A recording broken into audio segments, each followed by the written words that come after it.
मैं doctor Jagdish Prasad Meena, assistant professor EFM आर्थिक प्रशासन एवं वित्तीय प्रबंध, गवर्नमेंट कॉलेज बांदीकुई। विद्यार्थियों, आज अध्ययन करेंगे बीकॉम पार्ट सेकंड का जो सेकंड पेपर है, वित्तीय प्रबंध के तत्व। इसमें अध्ययन करेंगे अनुपातों का वर्गीकरण, क्लासिफिकेशन ऑफ रेशियोज।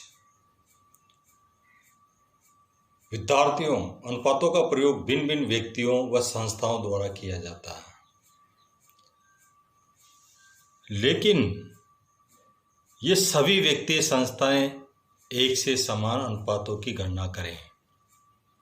इन सभी को अपने व्यवसाय को ध्यान में रखते हुए श्रेष्ठ अनुपातों की गणना करनी होती है। अतः अनुपात अनेक प्रकार के होते हैं, जिनका वर्गीकरण इस प्रकार है। पहला पॉइंट है वित्तीय विवरणों के अनुसार वर्गीकरण। ये वर्गीकरण उन लेखा विवरणों जिनसे कि अनुपातों का संबंध होता है की प्रकृति पर निर्भर होता है। इसमें प्रमुख प्रकार निम्नलिखित होते हैं। स्थिति विवरण के अनुपात, इन्हें वित्तीय अनुपात भी कहते हैं। ये अनुपात स्थिति विवरण में दिए गए दो मदों या दो मदों के समूह के मध्य ज्ञात किए जाते हैं। इसमें निम्नलिखित अनुपात होते हैं। चालू अनुपात, करंट रेशियो। नेक्स्ट है त्वरित या तरल अमल फरक अनुपात। नेक्स्ट है ऋण समता अनुपात। नेक्स्ट है अन्य अनुपात तथा स्कंद व चालू संपत्तियों का अनुपात। लेखों का अनुपात, पुंजीदंतीकरण अनुपात आदि। आय विवरण के अनुपात या परिचालन अनुपात। यह अनुपात लाभ हानि खाते की दो मदों या दो मदों के समूह के मध्य ज्ञात किया जाता है। इसमें निम्नलिखित प्रमुख है। विक्रय की लागत व शुद्ध विक्रय का अनुपात ज्ञात किया जाता है। लागत तथा व्ययों की अलग अलग मदों व शुद्ध विक्रय का अनुपात ज्ञात किया जाता है। लाभ व शुद्ध विक्रय का अनुपात भी इससे ज्ञात किया जाता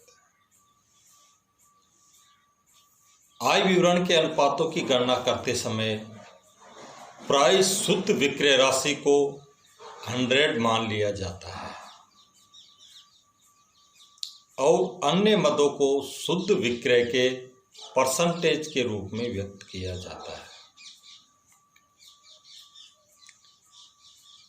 स्थिति विवरण तथा आय विवरण के संयुक्त अनुपात, combined balance sheet and income statement ratios.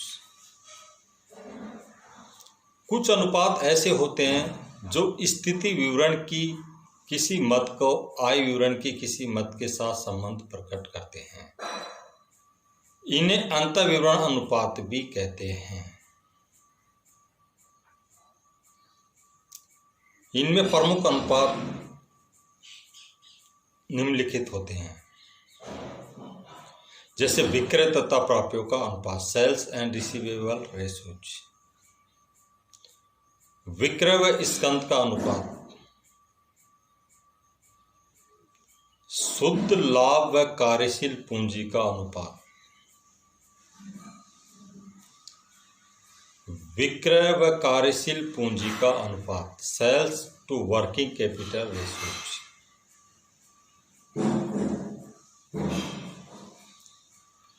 Next point है उद्देश्य या प्रयोजन के आधार पर। उद्देश्य के आधार पर अनुपातों का वर्गीकरण अधिक व्यावहारिक व उपयोगी है। व्यावसायिक संस्था से संबंध व उसमें हित रखने वाले विभिन्न पक्ष जब संस्था का वित्तीय विश्लेषण करते हैं तो वे केवल अपने हित को ही ध्यान में रखते हैं। अपने अपने उद्देश्यों व हितों के वशीभूत होकर वे केवल उन्हीं अनुपातों का विश्लेषण करते हैं जिनमें उनकी रुचि होती है। एग्जाम्पल के रूप में ऋणदाताओं की रुचि संस्था की तरलता व शोधन क्षमता में अधिक होती है, जबकि विनियोजकों व अंशधारियों की रुचि संस्था की तरलता व शोधन क्षमता से अधिक होती है।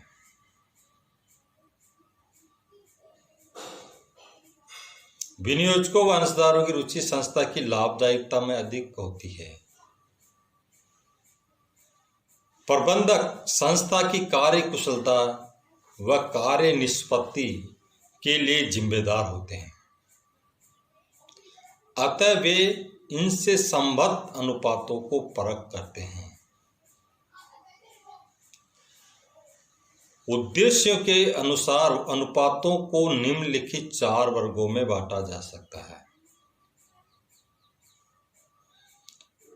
पहला अनुपात है तरलता अनुपात, लिक्विडिटी रेशियो।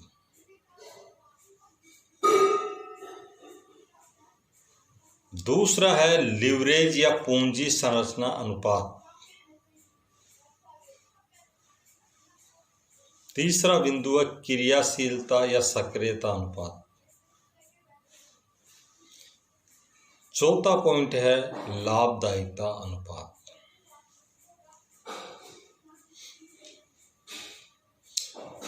विद्यार्थियों, लिक्विडिटी रेशियो तरलता अनुपात वे अनुपात होते हैं जो संस्था की चालू दायित्व चुकाने की क्षमता को मापन करते हैं। इन अनुपातों से संस्था की अल्पकालीन शोधन क्षमता की जानकारी प्राप्त होती है, जिसके आधार पर तरलता में सुधार हेतु प्रयास किए जा सकते हैं। इन अनुपातों में प्रमुख रूप से निम्न अनुपातों की गणना की जाती है। Current ratios,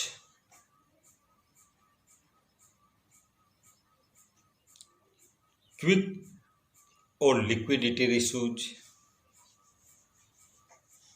absolute liquidity ratios.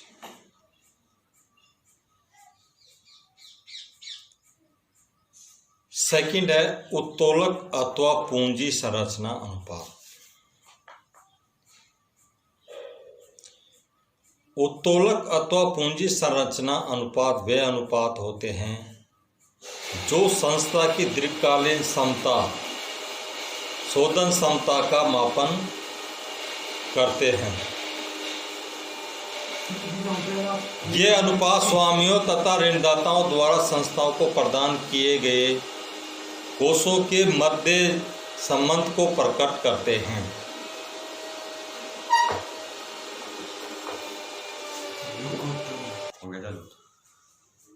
क्रियाशीलता अनुपात, यह अनुपात संस्था की क्रियाशीलता अथवा कुशलता का मापन करते हैं।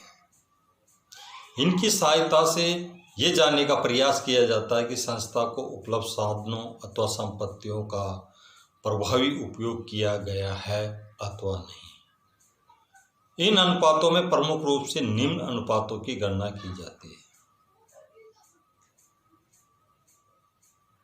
स्कंद आवर्त अनुपात, देनदार आवर्त अनुपात, लेनदार आवर्त अनुपात, कुल संपत्ति आवर्त अनुपात, स्थायी संपत्ति आवर्त अनुपात, चालू संपत्ति अथवा आवर्त अनुपात, पूंजी आवर्त अनुपात, शुद्ध कीमत आवर्त अनुपात। नेक्स्ट है लाभदायिकता अनुपात। ये अनुपात वे अनुपात होते हैं जिसकी सहायता से संस्था की लाभदायिकता का मापन किया जाता है। लाभदायिकता संस्था की लाभ अर्जन की क्षमता का माप है, जिसे विक्रय अथवा विनियोग से संबंधित करके मापा जा सकता है। इन अनुपातों में प्रमुख रूप से निम्न अनुपातों की गणना की जाती है।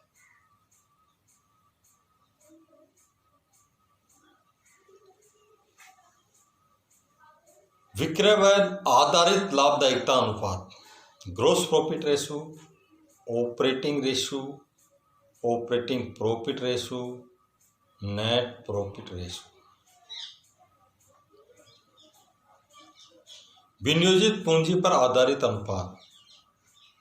इन अनुपातों के अंतर्गत स्वामित्व कोषों पर प्रत्यय, समता अंश पूंजी पर प्रत्यय, कुल संपत्तियों पर प्रत्यय, विनियोजित पूंजी पर प्रत्यय का अध्ययन किया जाता है।